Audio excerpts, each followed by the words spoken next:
நம்ம முத்துவேலு இப்படி ஒரு உண்மையை மறைச்சு வச்சிருப்பாங்க அப்படின்னு யாருமே எதிர்பார்த்திருக்க மாட்டாங்க. முத்துவேல் சொல்ல போற விஷயத்த பார்த்து நம்ம சக்திவேலு முத்துவேல் கால்ல பழனிவேல் கோமதி அப்படின்னு அத்தனை பேரோட கால்லையும் விழுந்து மன்னிப்பு கேக்குறாங்க.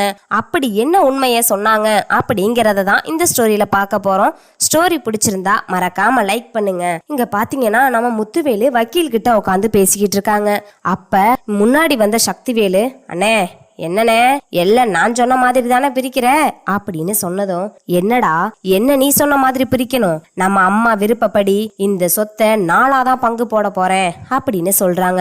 என்னண்ணே இத்தனை தடவை பேசியும் ஒண்ணு இல்லாத இவனுக்கெல்லாம் நம்ம போய் கொடுக்கணுமா? பழனிவேலுக்கு மட்டும் சொத்தை கொடுக்க நான் விட மாட்டேனே அப்படின்னு சொல்றாங்க. அதுக்கப்புறமா ஏன்டா அவனுக்கு கொடுக்க கூடாது அப்படி இப்படின்னு சொல்லி கேட்ட உடனே அங்க நம்ம சக்திவேலு வார்த்தையை விட்டுறாரு. அவன் எல்லாம் அனாதை பையன், அவனுக்கெல்லாம் கொடுக்க கூடாது, அவனுக்கு தான் அவங்க அக்கா இருக்கால அப்படின்னு சொன்னதுமேனு அங்க இருந்து அப்பத்தா வராங்க. வந்த உடனே யாருடா அனாதை பையன்? என் புள்ள அனாதை பயலா? நீ தாண்டா அனாதை பையன், நீ ஒண்ணு ஆய் அப்ப இல்லாத அனாதை பையன், நீ என் புள்ளைக்கு சொத்து கொடுக்க விட மாட்டேங்கிறியா? அதானே நாய குளிப்பாட்டி நடு வீட்டுல வச்சாலும் அதோட புத்தி எங்க போகுமா? அப்படி இருக்குதுல்ல உன்னோட கூத்து அப்படின்னு சொல்றாங்க. இத கேட்டதும் முத்துவேலு, அம்மா என்ன வார்த்தை பேசிட்டீங்க, ஏமா இப்படி எல்லாம் பண்றீங்க, கொஞ்சம் அமைதியா இருங்கம்மா அப்படின்னு சொன்னதுமேனு, என்ன ஆத்தா சொத்துக்காக உன் புள்ளையவே நீ அனாதை பையங்கிறியா அப்படின்னு சொன்னதுமேனு, யாருடா என் புள்ள, யார் என் புள்ள? முத்துவேலுதான் என் புள்ள, நீ உங்க அப்ப தத்தெடுத்துட்டு வந்த புள்ள, அப்ப அம்மா பேரு தெரியாத அனாதை நீ என் புள்ளைக்கு சொத்து கொடுக்க மாட்டேங்கிறியா அப்படின்னு சொன்னதுமேனு, இங்க பாராத்தா இப்படி எல்லாம் பேசாதாத்தா, எனக்கு ரொம்ப மனசு வருத்தமா இருக்கு அப்படின்னு சொல்றாங்க. இதுல வருத்தப்பட என்னடா இருக்கு, நீ பண்றது எனக்கு சுத்தமா பிடிக்கல, அதனாலதான் இப்படி எல்லாம் நாம நடந்துக்கிறேன், உன் வேலை என்னமோ அதை மட்டும் பாரு, இதுக்கப்புறம் என் குடும்பத்து விஷயத்துல நீ தலையிடாத அப்படின்னு அப்பத்தா சொல்றாங்க. உடனே இங்க சக்திவேல் இருந்துகிட்டு, அண்ணே ஆத்தா சும்மா தானே சொல்லுது அப்படின்னு சொன்னதும், யாருடா சொன்னது? ஆத்தா ஒன்னும் சும்மா சொல்ல கிடையாது, நீ எங்க வீட்டு வாரிசே கிடையாது, எங்க வீட்டு வாரிசு அப்படின்னா அது பழனிவேலும் நானும் கோமதியும் மட்டும்தான்டா அப்படின்னு சொல்றாங்க. அண்ணே எனக்கு ரொம்ப மனசு வேதனையா இருக்குனே, இப்படி எல்லாம் சொல்லாதனே, நான் என்னதான் இருந்தாலும் உன்னோட தம்பினே. யாரா சொன்னது தம்பின்னு? நானும் இத்தனை நாள் இந்த உண்மையை சொல்லக்கூடாதுன்னு நானும் ஆத்தாவும் வாயை மூடிக்கிட்டு இருந்தோம். ஆனா என்னைக்கு அனாதை பையன் நீ எல்லாம் சொத்துல பங்கு கேட்டு என் தம்பிக்கு சொத்துல பங்கு இல்லைன்னு சொன்னியோ, இதுக்கப்புறம் இந்த விஷயத்த சொன்னா என்ன சொல்லலானா என்ன அப்படின்னு சொல்லி திட்டவும் கோவம் வந்துருச்சு. இதுக்கப்புறம் இவங்க கிட்ட நம்ம என்னத்த போய் பேசுறது, இதுங்கெல்லாம் திருந்தாத ஜென்மங்க அப்படின்னு சொல்லிட்டு நம்ம முத்துவேல் பாத்தீங்கன்னா சொத்து பத்திரத்தை நாளா போட சொல்லி வக்கீல் கிட்ட சொல்றாங்க. அப்ப உடனே அங்க இருந்து வந்த சக்திவேலு இங்க முத்துவேலோட கால்ல விழுந்து மன்னிப்பு கேக்குறாங்க. அண்ணே என்ன மன்னிச்சிருனே, உண்மையாலுமே இந்த சொத்துக்காக தானே என்ன பிள்ளை இல்லைன்னு சொல்ற அம்மா, அதை மட்டும் சொல்லுனே அப்படின்னு சொல்லவும், யாரா சொன்னது?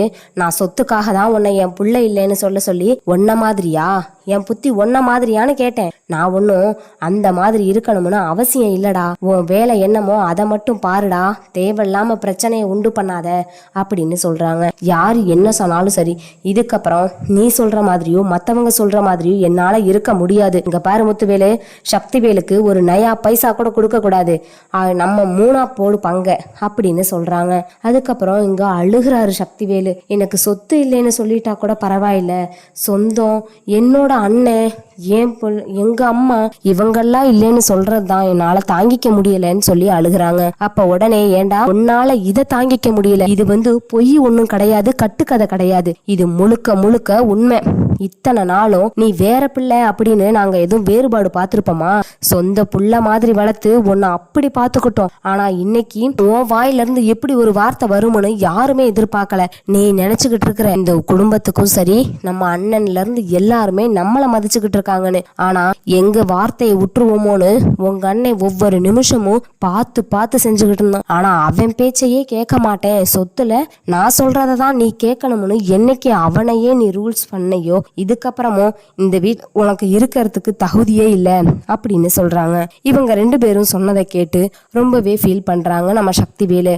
அப்ப சக்திவேல் இருந்துட்டு அவங்க ஆத்தா காலில் விழுந்து, ஆத்தா என்ன மன்னிச்சிராத்தா, என்ன மன்னிச்சிராத்தா, இதுக்கப்புறம் நான் எந்த தப்பும் பண்ண மாட்டேன், நான் தான் வாரிசு இல்லாம போயிட்டனே அப்படின்னு சொல்லி அழுகுறாங்க. அப்ப உடனே நம்ம அப்பத்தா இருந்துகிட்டு, எங்க நான் பெத்த புள்ள முத்துவேலுக்கும் ஒத்த பொம்பளை பிள்ளை, அடுத்து பார்த்தா என் பிள்ளைக்கு இன்னும் குழந்தையே பிறக்கலன்னு, சரி யாரா இருந்தா என்ன நம்ம புள்ளதான் அப்படின்னு சக்திவேலோட பையனுக்கு மொத்த சொத்தையும் இங்க பாதிக்கு பாதி கொடுக்கலாம்னு பார்த்தா, நீ ஒரு சொத்து நான் பெத்த பிள்ளைக்கு கொடுக்க மாட்டேன்ட்ட, நீ எல்லாம் எப்படிரா எங்க வயிற்றுல பிறந்தவனா இருக்க முடியும்? முத்துவேலும் பழனிவேலும் எப்படி ரொம்ப ஒரு மாதிரி மற்றவங்க நல்லா இருந்தா போதும்னு நினைக்கிறாங்க. அவங்க தான் உங்க அப்பனோட ரத்தம் அவங்களோட வளர்ப்பு. நீ ஒன்றும் சொந்தம் கிடையாதே, அதனாலதான் உன் புத்தி இப்படி எல்லாம் போகுது. மற்ற யாருக்குமே கொடுக்க கூடாது, நம்மளுக்கு மட்டும் வச்சுக்கணும், நம்ம மட்டும் நல்லா இருக்கணும்னு நினைக்கிற எண்ணம் ஏன் புருஷனோடது இல்லடா அப்படின்னு சொல்றாங்க. அப்ப உடனே நம்ம மாறி வடிவும், அத்தை என்னத்த சொல்றீங்க? ஆமாண்டி, இதுக்கப்புறமும் இதுல ஒளிச்சு மறைக்கிறதுக்கு ஒன்றும் கிடையாது. நான் சொல்றது 100% உண்மை. என் புருஷன் வேலை விட்டு போயிட்டு இருக்கும்போது ஒத்த பிள்ளையோட இருக்கிறமேன்னு சொல்லி மனசு வருத்தப்பட்டுக்கிட்டு இருந்தாரு.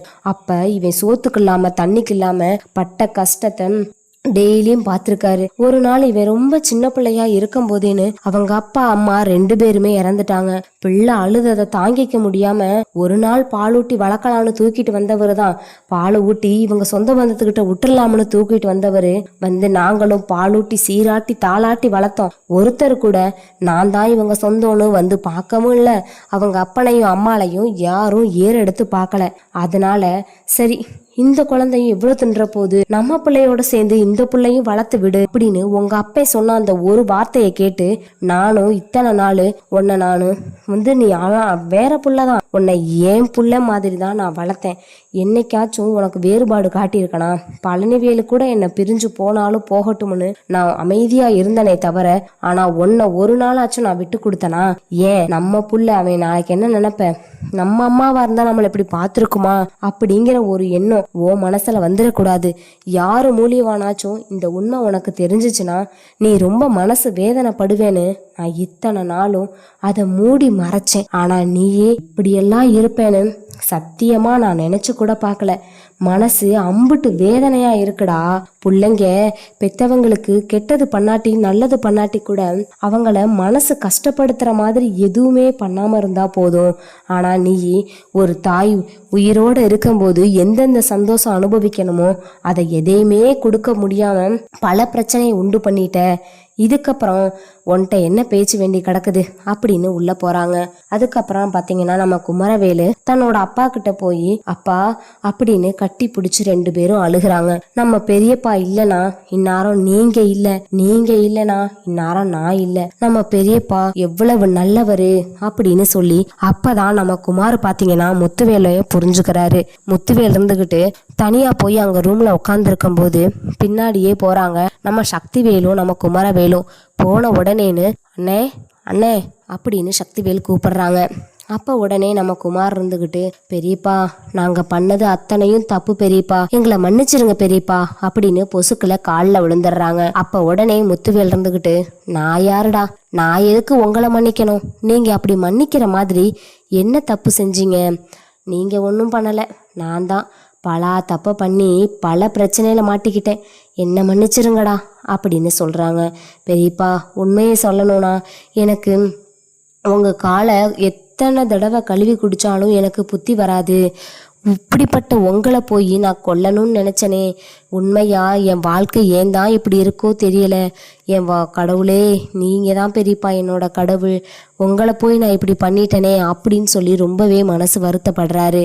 அப்போ உடனேன்னு இதில் வருத்தப்பட என்ன இருக்குது, உன்னோட புத்தி அவ்வளவுதான், நான் என்ன பண்ணட்டும், இதுக்கப்புறம் நாச்சும் புத்தியாக பொழைச்சிக்க, யார் என்ன சொன்னாலும் அவங்க கிட்ட காது கொடுத்து கேட்காத, உன் வேலை என்னமோ அதை மட்டும் பாரு அப்படின்னு முத்துவேல் சொல்கிறத கேட்டு கொஞ்சம் கொஞ்சமாக இதுக்கப்புறம் எந்த ஒரு நல்ல கெட்ட காரியத்திலையும் இறங்காமல் ஒவ்வொரு விஷயத்துலையும் நல்ல விஷயமா கேட்டு இறங்கணும் அப்படின்னு சொல்லி நினைக்கிறாங்க. அப்போ தான் இங்கே பார்த்தீங்கன்னா நம்ம முத்துவேல் இருந்துக்கிட்டு, சரி நீங்கள் போங்க, சொத்து விஷயத்தில் நான் வந்து எல்லாருக்கும் சரிபாதியாக தான் பங்கு கொடுப்பேன் அப்படின்னு சொல்கிறாங்க. அப்போ உடனே சக்திவேல் இருந்துட்டு, அண்ணே எனக்கு சொத்தே வேண்டானே, நான் பெருசாக நினைக்கிற சொத்து நீயே இங்கே இருக்கும்போது சொத்தை வாங்கி நான் என்னன்னே பண்ண போகிறேன், எனக்கு சொத்து வேண்டானே அப்படின்னு அவரே வாய் திறந்து சொல்கிறாரு. இதுக்கப்புறம் நான் சொத்துன்னு உன்கிட்ட கேட்க மாட்டேனே அப்படின்னு சக்திவேல் சொல்கிறாங்க. இதை கேட்டுட்டு வந்து பேரதிர்ச்சி ஆகுறாரு நம்ம முத்துவேலு.